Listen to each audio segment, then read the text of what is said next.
اللهم صل وسلم وبارك على سيدنا محمد وعلى اصحابه اجمعين. ازيكم يا رب كلكم تكونوا بخير. ايه رايكم بقى في التورته الترند الجميله دي؟ فيها تكات كتير حلوه هقول لكم عليها، ويلا بينا نسمي الله ونصلي على الرسول. اللهم صل وسلم وبارك عليك يا حبيبي يا رسول الله.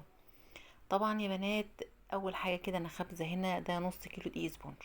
انا عاملاها النهارده مش عاملاها ميني او تورتيه صغيره، لا ده انا عاملاها تورتيه مقاس 20. ما شاء الله اللهم بارك، هي طالبه عايزاها مقاس 20، عايزاها شوكولاته. تمام، هتقولوا التغليف بتاعها كل ده عادي، ده ما يهمناش ما دام احنا ناويين ان احنا نشتغل فهنطلع حاجه حلوه. زي ما انتوا شايفين كده اللهم بارك، هي طلعت معايا 5 ديسكات نص كيلو دقيق سبونج. نص كيلو دقيق سبونج ده يا بنات انا حطيت عليه نص كوبايه ميه، حطيت عليه معلقه محسن جل، كمان فانيليا سايله وست بيضات. تمام، ضربت كل ده بالعجان وما شاء الله اللهم بارك طلع بالشكل الجميل ده. دخلته الفرن، قعد معايا في الفرن من نص لساعة الا ربع كده. تمام، خبزاه في حلة مقاس 20. طبعا يا بنات انا كنت جايبه الحله على ان انا هشتغل عادي يعني، وبعدين افتكرت ان انا هشتغل على البورد على طول، اللي هي البورد دي يا بنات 30 في 40. 30 في 40 ليه؟ لان طبعا التورتايه هنا محتاجه حاجات كتير قوي هقول لكم عليها دلوقتي. طبعا محتاجه ان لسه في ورد ولسه في بركود ولسه في حاجات كتير قوي. زي ما انتوا شايفين كده يا بنات، انا هوريكم بقى دلوقتي الحشو بتاعنا. انا بحط كده شوكولاته شيبسي، وبعد كده بحط مكسرات وصوص كمان نوتيلا، بظبط الدنيا على الاخر خالص على قد ما اقدر زي ما انتوا شايفين كده، وبرجع ارص الطبقات بتاعتي. طبعا هتقولوا لي الشغل على البورد ده يعني كان تعب شويه. هو كان بالنسبه ان التورتايه يعني كانت تقول كله في جنب واحد، يعني بتشتغلي بتقلي في جنب، بس اعتمدت ان انا اخلي التورتيه نفسها هي على الطبق الدوار، ما خليش البورد نفسه من النص يعني خلي التوازن مظبوط يعني. تمام، بس حتى لما جت تتسلم برضو اللي كانت جهة تستلمها قلت لها برضو خلي في توازن، حطي ايدك تحت التورتيه نفسها ما تعتمديش على الكرتونه. تمام، بعمل نفس الطبقات كده بالشكل اللي انتوا شايفينه ده كده يا بنات، وشوكولات شيبس ومكسرات وصوص نوتيلا زي ما انتوا شايفين كده. ان شاء الله في اخر الفيديو ربنا يذكرني بس وما انساش زي كل مره اقول لكم انا طلعتها بقد ايه، وهل هي غاليه ولا تمنها ايه. زي ما انتوا شايفين كده انا كده يعتبر دي اخر طبقه معايا اللي هحطها دلوقتي. فهحط لها كده بقى ايه، حطيت المكسرات والشوكولات شيبس وصوص النوتيلا. تمام، وهحط بقى الطبقه دي زي ما انتوا هتشوفوا كده، بس طبعا هنا انا كنت جايبه شوكولاته هنا كادبري، وبرده كسرتها حطيتها في النص بالشكل اللي انتوا شايفينه ده كده. تمام، اخر طبقه اهي يا بنات ما شاء الله اللهم بارك، وهبتدي كده اشيل من فوق كده، حسيت ان ده غامق شويه فشلت ده، مش شرط يعني ما دام احنا لسه في ايدينا يعني. دلوقتي كده انا هحط هنا بقى شويه من السيرب كده، وهبتدي ان انا اجلسها. طبعا كنت ضاربه الكريم شانتيه كله على بعضه. تمام، هي اخدت هنا مقدار كوبايتين شانتيه بس، يعني ما اخدتش كتير يعني، ما اخدت بس يا دوبك يعني حاجات بسيطه كده. زي ما انتوا شايفين كده هجلس الاول كده تجليسه كده خفيفه عشان الملم لو في اي حاجه بره، اي فتافيت اي حاجه من دي احب ان انا الملمها كده باللون الابيض عشان بعد كده نشتغل يعني الدنيا تكون ايه مفيش اي فتافيت خالص يعني.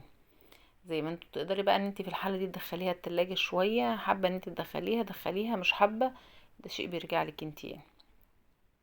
زي ما انتوا شايفين كده هدخل بقى دلوقتي في مرحله التجليس، هجلسها بقى كلها، وهبتدي بقى بعد كده يا بنات هقول لكم هنعمل ايه مع بعض، إيه خطوه خطوه وازاي انا طلعتها بالشكل ده.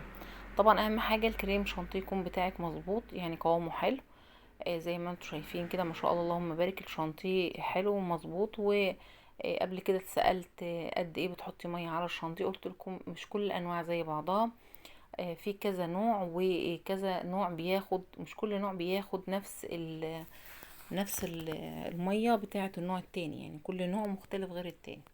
ورجعت قلت لكم برضو سألتوني بتحطي على الشانتيه لبن ولا ميه، قلت لكم لا انا بشتغل بميه، لان طبعا ده شغل خارج اوردرات انا معرفش هما هياكلوها امتى، فطبعا لازم اكون في السليم بحيث ان هي لو قعدت ما يجرلهاش اي حاجه، طلعت من التلاجة ورجعت دخلت برضو ما يجرلهاش اي حاجه.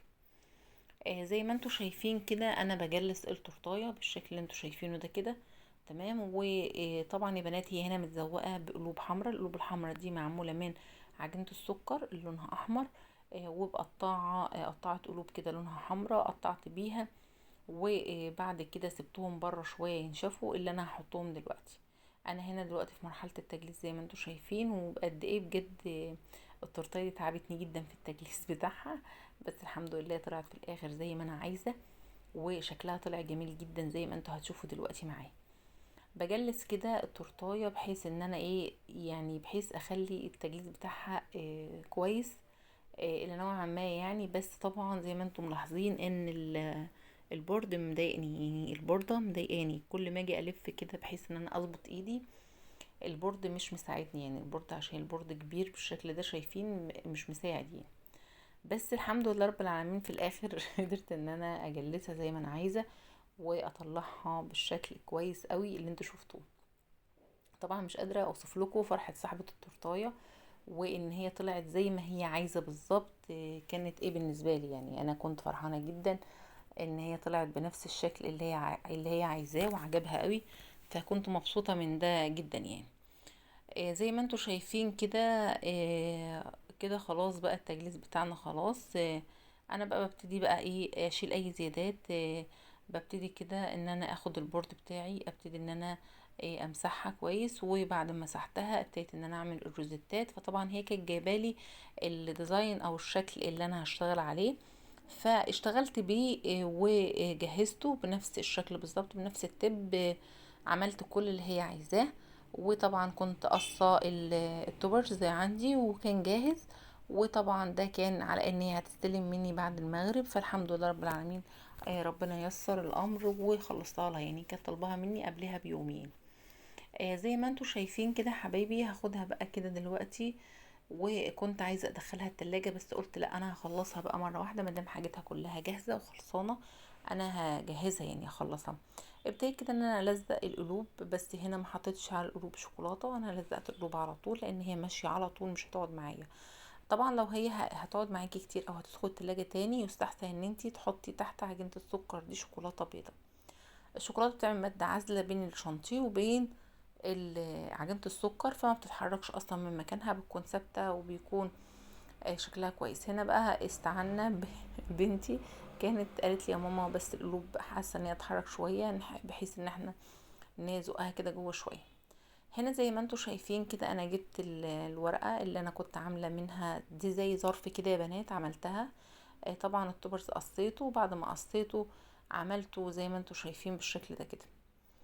طبعا هنا حسيت ان هي طويله شويتين يعني، فقصيتها كذا مره لغايه ما ظبطتها.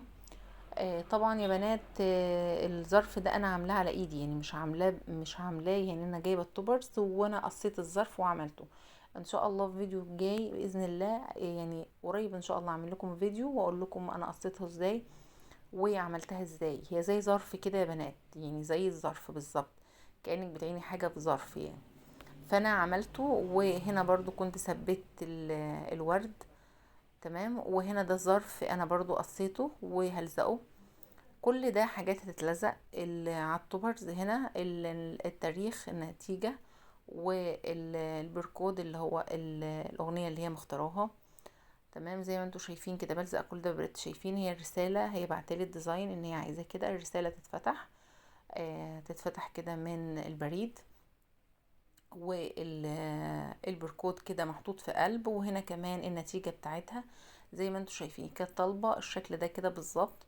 وهنا طبعا الرسالة، فانا هحطها لها برضو، لسه الرسالة ما حطيتهاش، فانا هحطها دلوقتي لان ظبطتها على مقاس المساحة بالظبط. انا كنت قايساها على مقاس 20 اللي هي من غير تزيين يعني، يعني هي من غير تزيين خالص. فهنا هظبطها خالص وهقول لكم دلوقتي شكلها هيكون عامل ازاي، وهتقولوا لي دلوقتي شكل التورتيه بتاعتنا وتفاصيلها. يا ريت يا بنات اللي بيشاهدني من اي بلد يقول لي بيشاهدني منين، واللي اول مره بيشوف القناه بتاعتي يا ريت ما ينساش لايك وسبسكرايب وتفعيل زر الجرس.